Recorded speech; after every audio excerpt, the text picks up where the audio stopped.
She was in the pool, laughing with a man half my age, while my phone buzzed with her text message saying, "Working late, honey. Don't wait up. Love you." That moment, right there, changed everything.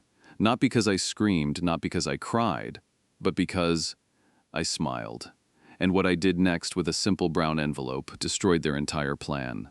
Every single piece of it. Stay with me until the end, because the twist in this story is not what you think it is. My name is Roger, 62 years old, and until that Tuesday in late September, I believed I was one of the lucky ones. 35 years of marriage, a house we built together, a life we chose every single day. Studies show that the average person discovers a spouse's affair not through evidence, but through a feeling. A shift in energy, something invisible but undeniable. I know that feeling now. I just wish I had recognized it sooner. It was a Tuesday afternoon. My business partner had just closed a major deal. I left the office early, feeling lighter than I had in months. I wanted to surprise Holly. Take her to that little Italian place on Main Street, where we used to go when love felt like enough. I pulled into our driveway on Maple Street. Her silver Honda sat parked out front. An unfamiliar red pickup truck sat across the street. Nothing alarming, contractors, visitors, normal suburban life. Then I met Maria. She appeared at the front gate like a wall. "Sir," she said, firm and polite. "Madam is at the pool with her husband." I blinked. "I'm her husband," I said. She actually laughed. "No, no, senor. The husband is already here. Tall man, dark hair, very handsome. He comes every Tuesday and Thursday for the swimming lessons." Swimming lessons. The phrase landed in my chest like a stone thrown into still water.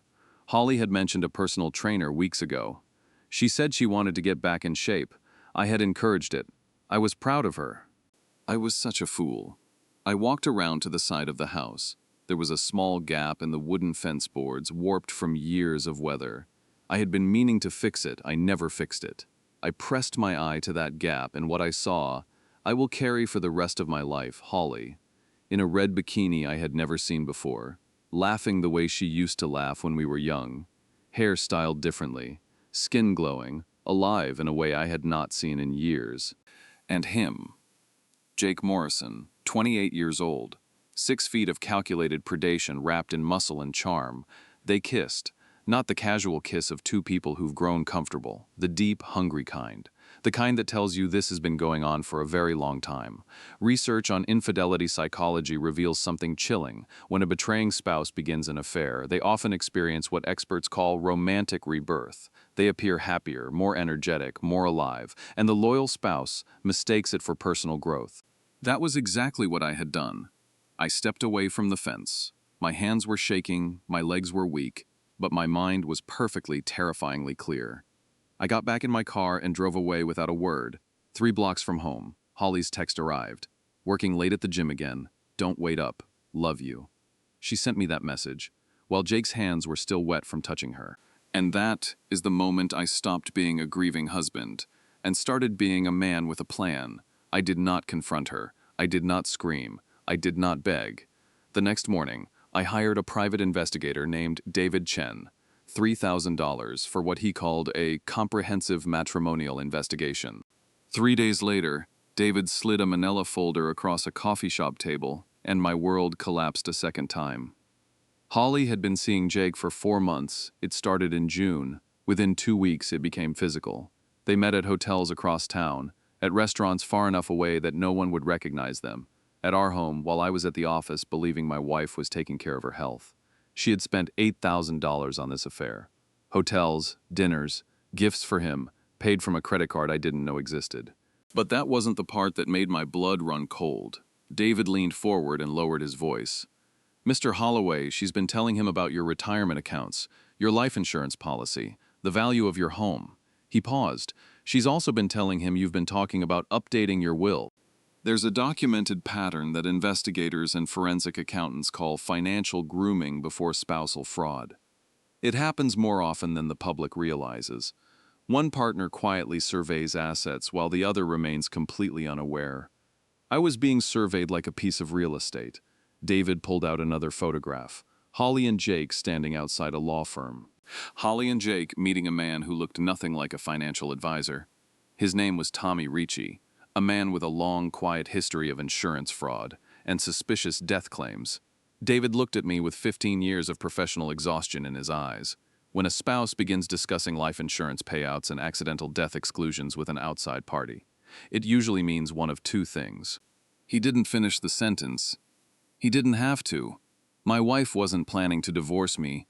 She was planning to outlive me. I went home that night.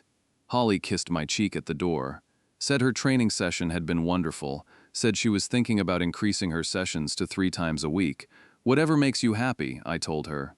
The next morning, I did 3 things. First, I hired the best divorce attorney in the state, Margaret Williams. 23 years, ruthless, efficient, brilliant. Second, I had my life insurance policy canceled, effective immediately. Third, I rented a delivery uniform from a costume shop, navy blue shirt, matching cap, and a brown envelope addressed to Mrs. Holly Holloway. On Tuesday afternoon, I parked 3 blocks from home and walked back, through the gate, past the roses Holly had planted the year we moved in, to the edge of the pool deck. I pressed the doorbell. I heard Holly's irritated voice from the backyard. "Maria, get that. We're not expecting anyone." Maria brought the envelope to Holly. Jake stood beside her in the afternoon sun, dripping pool water, radiating the casual confidence of someone who believed he had already won. Holly tore the envelope open, and I watched her face. Fall, confusion, recognition, shock, terror. All 4 emotions crossed her face in less than 3 seconds. "It's divorce papers," she whispered. "Roger is divorcing me." Jake's eyes sharpened immediately. His very first question was not, "Are you okay?" It was not, "Is this real?" His first question was, "How did he find out?" That one sentence revealed everything. Holly flipped through the pages and went completely white. "He knows about Tommy Ricci." Jake staggered backward as if he'd been struck. "That's impossible. We were careful, apparently not careful enough." She turned to the final page. "The life insurance policy," she said, her voice barely above a sound. "He canceled it yesterday. It's void, all of it. $2,400,000. Gone. The plan that was supposed to set them free had just disintegrated in her hands." And what happened next revealed the truest thing about Jake Morrison. He reached for his clothes within 30 minutes of those papers being served. He was loading his truck. Holly begged, he calculated, and then he left, because men like Jake Morrison don't love anyone. They love opportunity. And when the opportunity disappears, so do they. I walked away before he reached his truck. I had already seen everything I needed to see. 6 months later, I stand in my kitchen on Maple Street and watch the sunrise paint, the sky gold and orange. The house is quiet, and for the first time in longer than I can remember, the silence feels like peace. Holly took what little she had hidden and moved 50 miles south. She waitresses now in a small diner, lives above a laundromat, takes the bus every morning. She had traded a 35-year marriage for a studio apartment and a man who vanished the moment things got difficult. Jake Morrison was arrested in Tampa, Florida. A widow there was smarter than Holly had been. She went to the police when he started asking about her late husband's life insurance. Jake is now facing 15 to 20 years in federal prison. Tommy Ricci was arrested 2 weeks after my divorce papers were served, not for what he had planned to do to me, but for what he had already done to someone else. Behavioral forensics experts often say that people who conspire against those closest to them rarely do it just once. They practice, they refine, they look for the right target, and then they wait. I was the right target until I wasn't. Last month, I received a text from a young woman I had helped at a legal aid clinic. Her husband had been stealing from their joint account to fund his affair. I had helped her gather evidence, navigate the courts, and fight back. Her message said, "The judge ruled in my favor. I'm keeping the house and full custody of my children. You saved my life." I wrote back, "You saved your own life. I just helped you see that you had the strength to do it." Roger thought he knew everything about his wife after 35 years, but what he didn't know was that the greatest power a betrayed person has is patience, silence, and the right envelope delivered at exactly the right moment. If this story moved you, if it made you feel something, drop your city in the comments below. I want to see how far this story has reached. And if you're ready for the next story, hit subscribe and be here when it drops. And if you stayed until the very end, you already know something most people don't.